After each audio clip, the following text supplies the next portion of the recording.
Hey there, folks, and welcome back to this week's episode of Teed Off. I'm your clubhouse host, James, and I'm bringing you all the news that is news of the week, told to you from my PhD of street knowledge and common sense. That's right, I have a PhD in those things.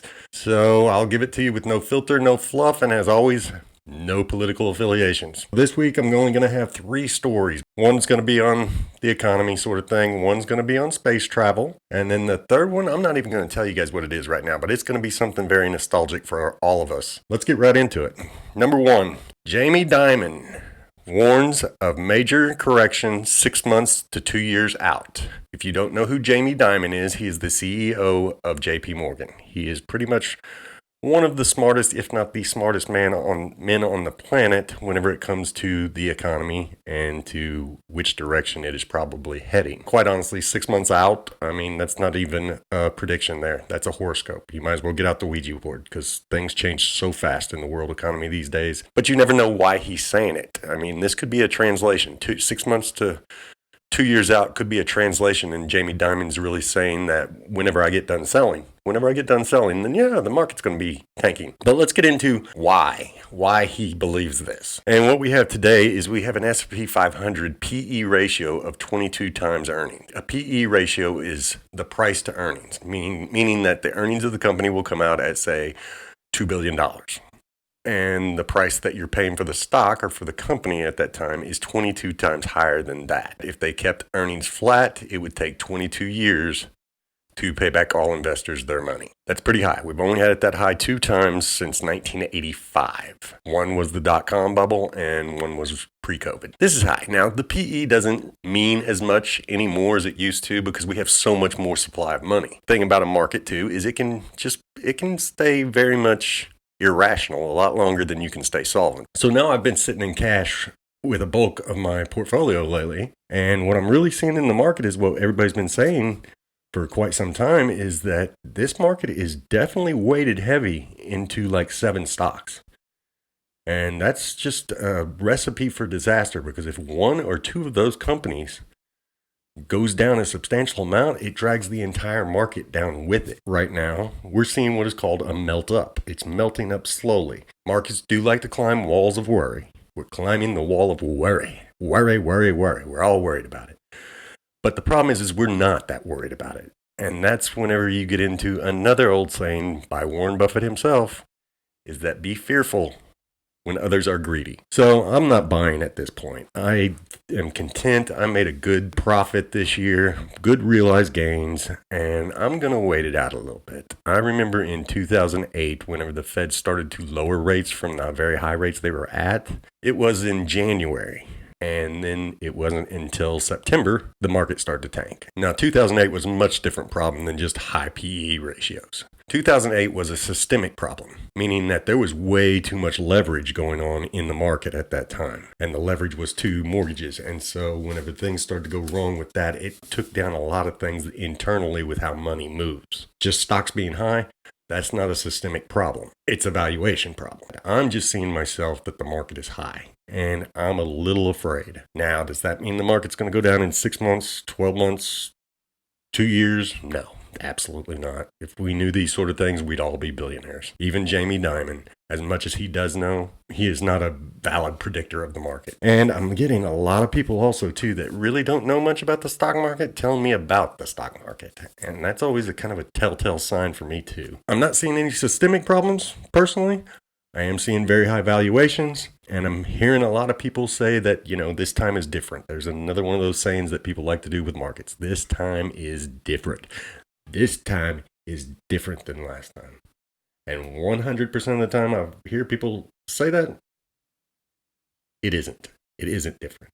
If I had $1 for every time I heard somebody say this time is different, then guess what?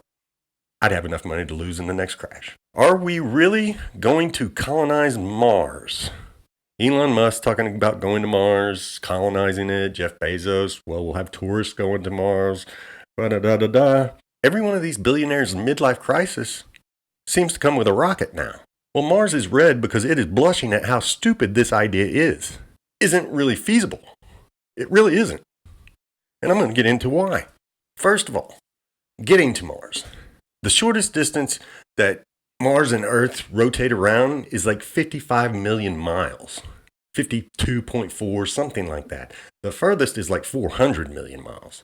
Just getting there. You can't go at the pace that like the rovers went or anything like that. They were going at like 58,000 miles an hour. We can't fly that fast whenever we have life support systems and crew areas and people on board ships. It would actually take 9 months to get there right now.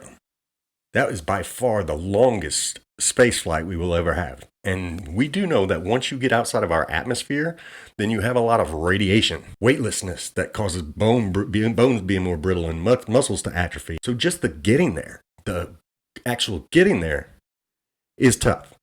Not to mention, you'll use up all your rocket fuel going there. And guess what? They don't have gas stations on the way to Mars. So how are you getting back once we get there? 98.2% of Mars's atmosphere is carbon dioxide. We have evolved for like 200,000 years to breathe oxygen. We would pass out almost immediately in that atmosphere. And the atmosphere in itself is only 1% the atmospheric pressure of Earth's atmosphere. So guess what? There's no rain. There's no rain. There's no sweating. Liquid water would boil. Your blood would boil because there's no pressure. Another thing is no magnetic field. Now, the magnetic field is what keeps our atmosphere in place. It's what keeps us from burning up from radiation. That's what Mars is. It's like a microwave with the radiation hitting you. It's like 500 times more radiation on Mars than on Earth. Temperature. Temperature is a problem. Average temperature on Mars is minus 81 degrees Fahrenheit. At night, it's minus 195 degrees Fahrenheit. How is the air conditioning and the heating systems in your little tent going to respond to those weather conditions? Not to mention, there's dust storms that happen around the entire planet that last for months. In that time, you have no sunlight whatsoever. None.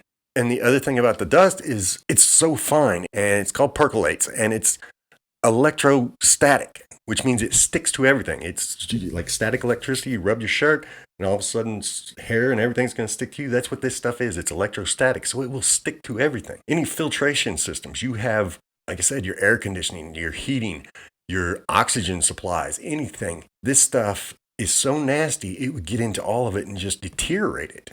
And there's no way getting around that. And you can't grow anything in it. You would have to import dirt from the earth to be able to grow things.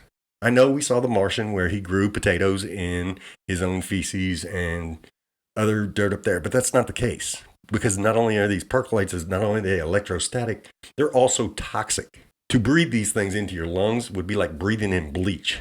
There's no way you could grow anything with that. And not only that, the water on Mars is probably contaminated with this stuff too. So you'd have to figure out a way to get water. This dust, if you tried to get in and tried to get it all off of you, you'd have to quarantine and not be able to get any of it into your hub of existence up there, your tent, your dome, whatever we would build. But then there's the cross-contamination of if there are microbes or something like that that actually are on Mars, that are living things.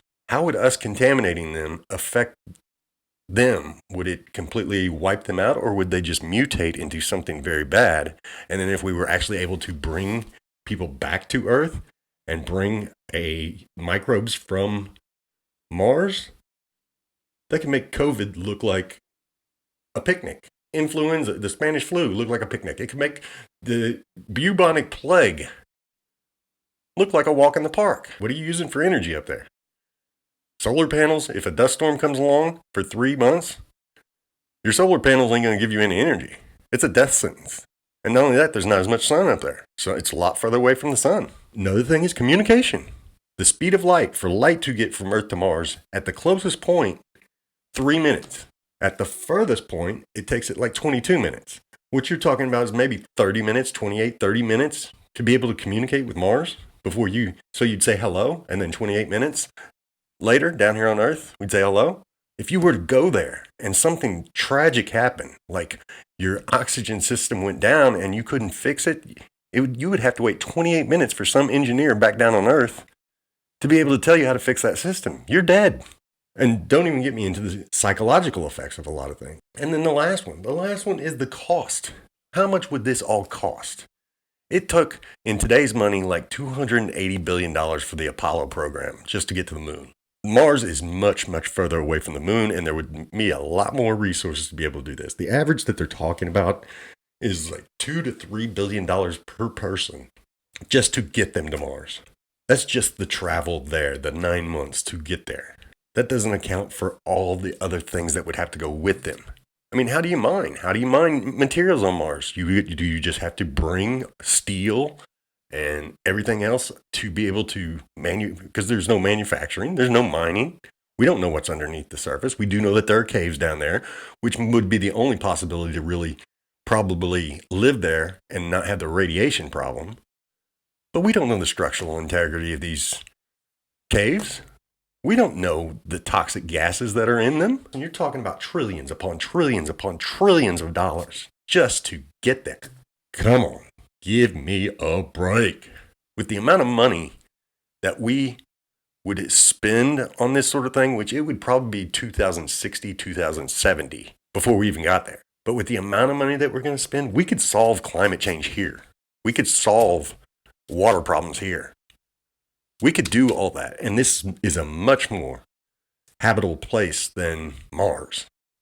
The worst day in Antarctica would be better than the absolute best day on Mars.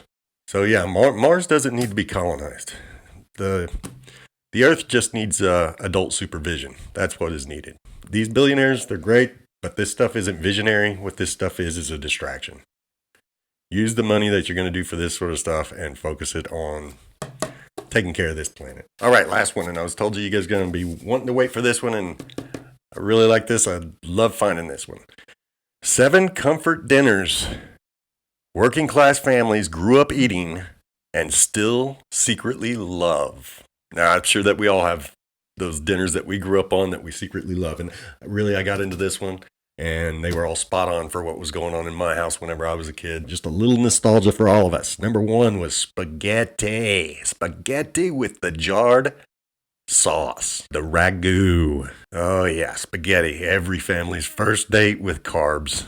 And I still remember my mom. Sometimes we were really kind of poor whenever we were kids. We were never wanted for anything. But we would have spaghetti and then it would just be the tomato sauce. And my mother did not believe in spices at all. They still don't really. They don't believe in, my mom and my dad don't believe in spices. Whenever I go to their house, they have tacos. They do the hamburger, no seasoning in it. That's tacos, no seasoning. Bland, bland, bland, bland, bland. My mom is a bland cooking woman. Number 2, I would never touch, which is tuna casserole with crushed potato chips on the top. That's right, the ocean meeting Idaho potatoes. Some people love this stuff. I cannot stand tuna. I hate tuna. It is the most awful thing in the world to me. I love fish. But tuna is just yuck. Number 3, and I know we all got into this one. Hamburger helper. Yeah, hamburger helper. Leave it in the comments. Leave me what your favorite one was. Mine was the beef pasta. Beef pasta, not the beef stroganoff, not that one. No, the beef pasta. I loved it. And my mom would always hate me for eating whenever we'd eat this stuff because I would eat half a loaf of bread with it. I had to make a sandwich every time we had it. Hamburger helper. It was not a dinner. It was survival with seasoning is what that was. I remember whenever they came out too with the, what was that one? Not the enchilada, but the taco kind. Oh, it was so good. So good. So good. I still eat some hamburger helper every now and then. I got like 4 boxes in my cupboard. Number 4, and some families would eat a lot of this. I remember eating it, but number 4, meatloaf with ketchup glaze. This thing, it looked like a crime scene, didn't it? I mean, this was either a dinner or evidence. This thing looked like a slaughterhouse. It's like the ketchup was the blood splatter. My problem with meatloaf is I can't stand onions. I love the taste of onions. I love things seasoned with onions. Give me onion powder all day long.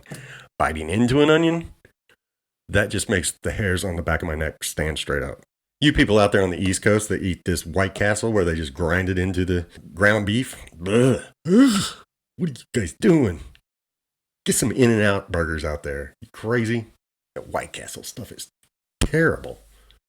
Ugh. I can just feel one crunching in my teeth right now. Ooh, fried chicken. And I'm not talking about your Colonel Sanders. I'm not talking about any of that. I'm talking about that skillet on the stove and whatever chicken was on sale, whatever part of the chicken, didn't matter. You threw it in the batter and you had a bunch of Crisco or whatever grease and you threw it in there. And then whenever you try to eat it, you would burn your fingers, burn your tongue, burn everything. You bite into it and stuff would shoot in your mouth and just burn the back of your throat. Oh, that chicken was so good. So good. And it was the peace treaty. It was the peace treaty at every single family reunion was fried chicken. Fried chicken was what kept everybody calm at family reunions. Number 6. If you didn't have this, then you were rich. It's beans and rice with hot dogs. Beans and rice with hot dogs. That was saying that, hey, you don't get paid until tomorrow, but you're hungry today. To this day, I still eat red beans and rice a lot. I love them. Red beans and rice. These days I use, Cajun sausages, shrimp. I mean, I put good stuff in it, and season it well and a lot of peppers and things like that. But back then, no, you just had the hot dogs, the lips and the assholes. You remember everybody saying that. Be like, that's the part of the pig that's the lips and the assholes. Fish sticks and macaroni and cheese. You know it. You know you loved them. You loved them. It was the golden brown meat and the nice cheesy infusion in your mouth. I haven't had cheese sticks in a while, but I eat the hell out of macaroni and cheese. I still love it to this day. I think it is my favorite food by far is macaroni and cheese. But I love it. It's not the Kraft and the with the powdered cheese anymore. No. I do the deluxe with the creamy cheese.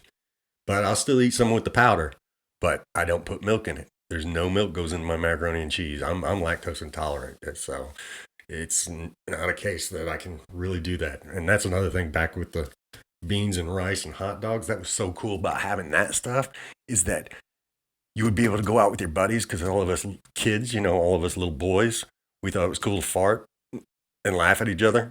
I mean, we would just bust up laughing like crazy at a fart. All little boys do. That was our fun. We didn't know anything about girls or anything like that, so we just fart and laugh. Fart and laugh. Farting in the bathtub with the bubbles and laugh. But yeah, fish sticks and mac and cheese with you also. Oh, that brought me down memory lane. All right, so that's it for this week, folks. This teed off episode. Next Thursday, I'll have the Back 9 building coming out. This one will be 9 tools for the carpenters. And we have the PDF still for the 9 tools for the painters over at theback9life.com. I also will be putting out this month's Back 9 breakdown for the analytics on the channel to give you the behind the scenes of what's going on with the Back 9 Life channel. As always, I appreciate your guys' watching. You can check out another Teed Off podcast up here or down here. I've got 2 of them for you. If you enjoy the content, once again, hit like, that little thumbs up, hit subscribe, which is the little bell down there. Actually, I can show them to you on the screen probably. Leave a comment, share the video. We're running a little long here, so I'll see you guys next week on Teed Off. Later.